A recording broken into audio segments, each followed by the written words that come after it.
He was a bloodthirsty, maniacal king of Egypt who was heck bent on destroying Israel. So you look at Seleucus II, which is of Syria. These two were aligned for the sole purpose of destroying Israel. Then we're introduced to another Antichrist called Antiochus. You remember Antiochus Epiphanes. Antiochus, Antichrist, Epiphanes means madman. Madman. So you put these two together and you have probably three of the most bloodthirsty and the most maniacal people against the nation of Israel surrounding her.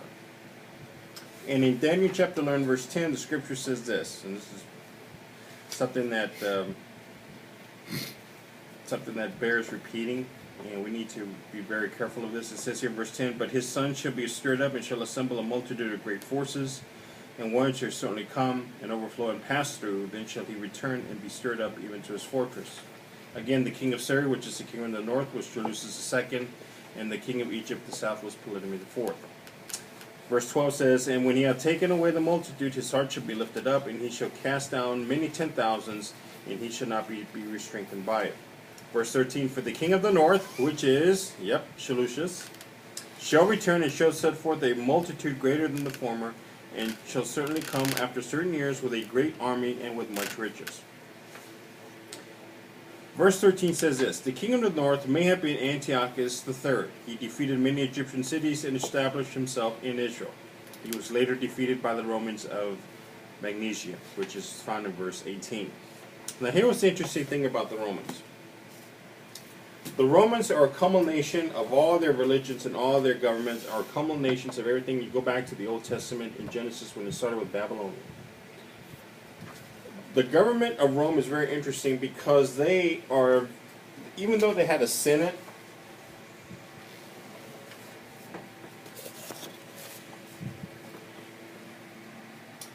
even though the senate was supposed to represent the people,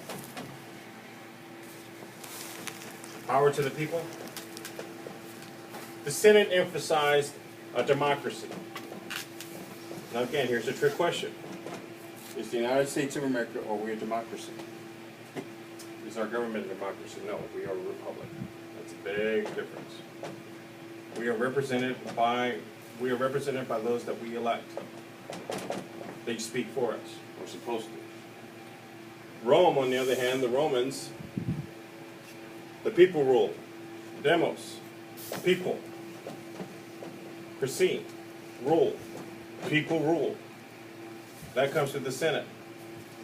But with Caesar, Caesar was not just a ruler.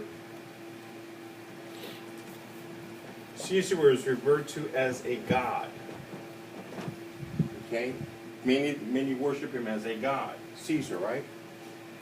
Well, where did Caesar get that from? How about Pharaoh? He was referred to as a god. So you have Caesar, you have Pharaoh, you have Seleucus, who was king of the north, the Syrians. Their kings was referred to as a god. So you have three examples here: Caesars, pharaohs, and kings. Rome, Egypt, and Syria. Their leaders were referred to as gods.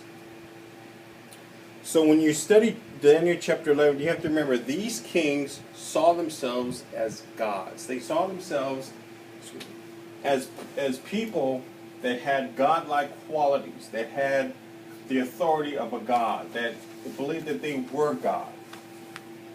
Now this goes all the way back to Genesis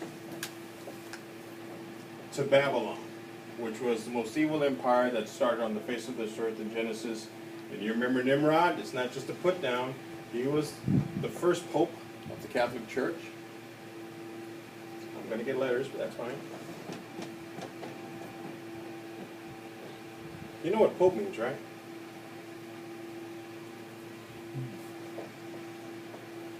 Papa.